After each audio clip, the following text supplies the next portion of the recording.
અંકલેશ્વર પાલિકા સભાખંડ ખાતે આગામી બજેટને અનુલક્ષીને વાર્ષિક ભાવો અને ખર્ચ મંજૂર કરવા સામાન્ય સભાનું આયોજન કરવામાં આવ્યું હતું, જેમાં એજન્ડા પરના 74 કામોને મંજૂરી આપવામાં આવી હતી। અંકલેશ્વર પાલિકા કચેરી સભાખંડ ખાતે પાલિકા પ્રમુખ લલિતાબેન રાજપુરોહિતની અધ્યક્ષતામાં ક્વાર્ટરલી જનરલ બોર્ડ મીટિંગ યોજાઈ હતી। ચીફ ઓફિસર કેશવ કોલડિયા, કારોબારી ચેરમેન નિલેશ પટેલ અને સભ્યોની હાજરીમાં બોર્ડ મીટિંગ મળી હતી।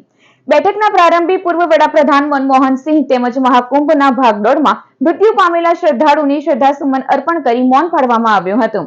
કુલ 74 જેટલા એજન્ડાના કામો સામાન્ય સભામાં રજૂ કરવામાં આવ્યા હતા, જેમાં વિપક્ષના વિરોધ સુધારા વચ્ચે 15 જેટલા કામ બહુમતી જ્યારે અન્ય કામો સર્વાનુમતે મંજૂર કરવામાં આવ્યા હતા।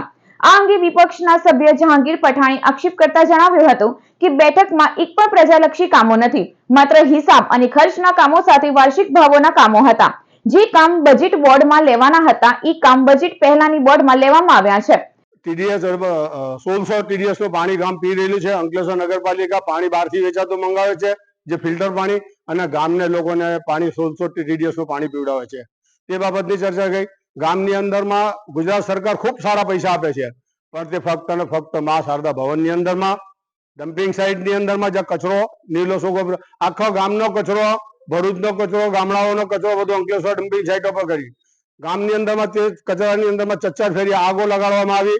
અંકલેશ્વર નગરપાલિકાનો વહીવટકર્તાઓએ જ આગ લગાડેલી છે। હું આગળ પણ બોલ્યો હતો બોર્ડની અંદરમાં, તેની કમિટી બનાવવામાં આવી।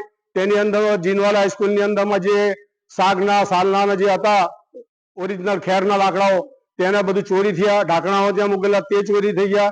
85 લાખ રૂપિયાનું જે કાટમાળો હતો ચોરી થઈ ગયું।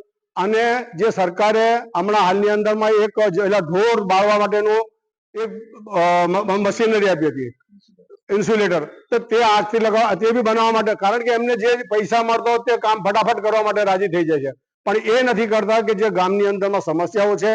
તો આ તરફ નગરપાલિકા પ્રમુખ લલિતાબેન રાજપૂતે જણાવ્યું હતું કે સામાન્ય સભામાં કુલ 76 કામો બહુમતી અને સર્વાનુમતે મંજૂર કરવામાં આવ્યા છે।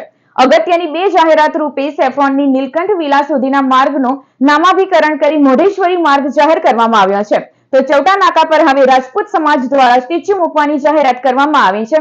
આજ રોજ નગરપાલિકા સભાખંડમાં બોર્ડ મીટિંગ યોજાઈ હતી। આમાં એજન્ડા પર 74 જેટલા કામ લેવામાં આવ્યા।